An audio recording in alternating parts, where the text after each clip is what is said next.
नमस्कार, आरती kitchen corner में आपका स्वागत है। आज मैं आपको बताने जा रही हूँ घर में बना हुआ च्यवनप्राश। तो घर में च्यवनप्राश कैसे बनाते हैं, तो चलिए बनाना शुरू करते हैं।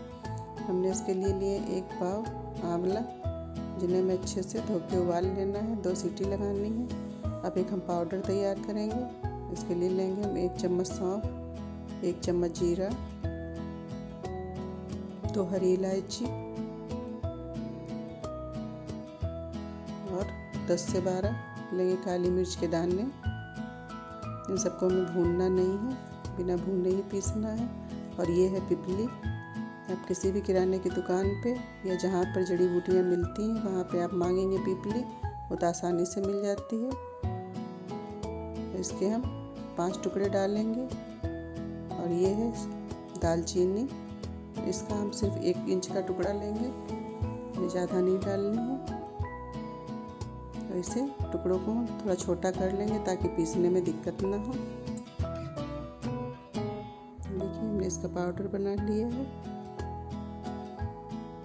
बिना भूने ही पीसना है। अब इसे हम छान लेंगे एक छलनी में डाल के, ताकि इसके रेशा वगैरह निकल जाए। अगर छानेंगे नहीं तो इसके रेशे वगैरह मुंह में आएंगे, वो अच्छे नहीं लगेंगे। इस च्यवनप्राश को आप बच्चों को भी दे सकते हैं, हम बूढ़ों को भी। ये सबके लिए फ़ायदेमंद है कि सर्दियों में सबको कुछ ना कुछ बीमारी लगी रहती है, सर्दी, खांसी, जुकाम। तो ये बहुत फ़ायदेमंद च्यवनप्राश है। अब हम अपने आंवलों को देख लेते हैं, बॉयल हो चुके हैं। आप चाहें तो इन्हें स्टीमर में रख के स्टीम भी कर सकते हैं। अब इन्हें एक प्लेट में निकाल लेंगे और ये जब ठंडे हो जाएंगे तो इनका भी पेस्ट बना लेंगे हम। पेस्ट बनाने के पहले इनके बीजों को निकाल देंगे। इस च्यवनप्राश को 1 चम्मच आप च्यवनप्राश, उसके साथ में 1 कप दूध के साथ इस च्यवनप्राश को खाइए, बहुत फायदा करेगा। अब हम लेंगे थोड़े से खजूर, 1 कप के करीब। ये ड्राई खजूर है, इन्हें आप रात भर पानी में भिगो दीजिए, तो ये आसानी से पिस जाएंगे। और अगर आपके पास पाग वाले खजूर हैं तो उन्हें आप डायरेक्ट ऐसे भी पीस सकते हैं, बीज निकाल के।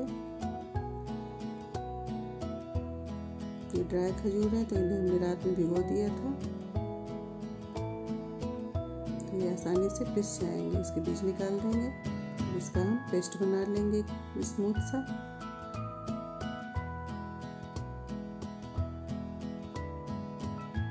हमारा खजूर का पेस्ट तैयार है।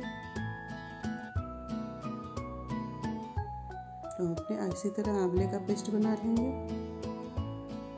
इसके हम बीज निकाल लेंगे, फिर इन्हें हम जार में डाल के पीस लेंगे। बिना पानी डाले पीसेंगे, ये आसानी से पिस जाएंगे।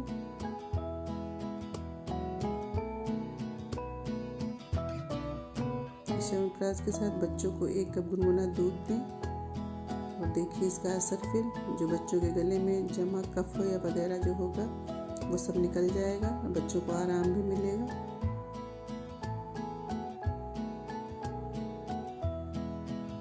ये घर में बना हुआ च्यवनप्राश है, तो बिल्कुल शुद्ध है, सही है।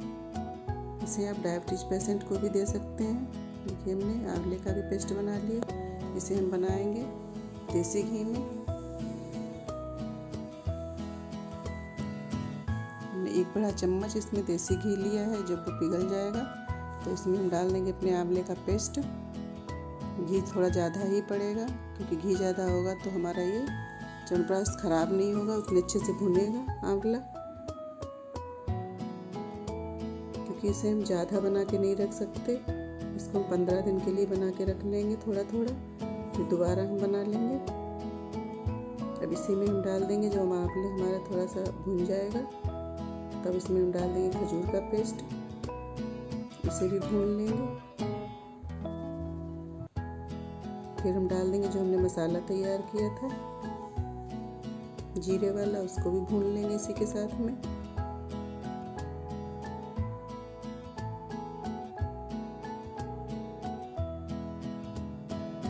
बच्चों को अगर आप नहीं बताएंगे कि ये आंवले का च्यवनप्राश है तो बच्चे आसानी से खा लेंगे और उन्हें पता भी नहीं चलेगा कि ये आंवले से बना है और घर में बना है। अब इसमें हम डाल देंगे 1/4 चम्मच जिंजर पाउडर। या आप चाहें तो इसमें कच्ची अदरक को भी कद्दूकस करके साथ ही में पीस लें, वो भी साथ ही में भून जाएगी। अब जब हमारा सब पेस्ट भून जाएगा तो हम गैस ऑफ करके इसमें हम डाल देंगे आधा कटोरी शहद। ये ऑर्गेनिक शहद है, गैस बंद करके हम डालेंगे।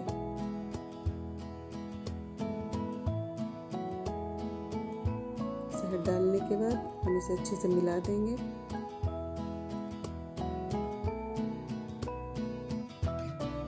गैस जलाते हुए हमें शहद को नहीं डालना है। जब हमारा पेस्ट ठंडा हो जाएगा तो हम अपना शहद डाल देंगे। और इस रेसिपी को आप एक बार बनाइए और खाइए, खिलाइए।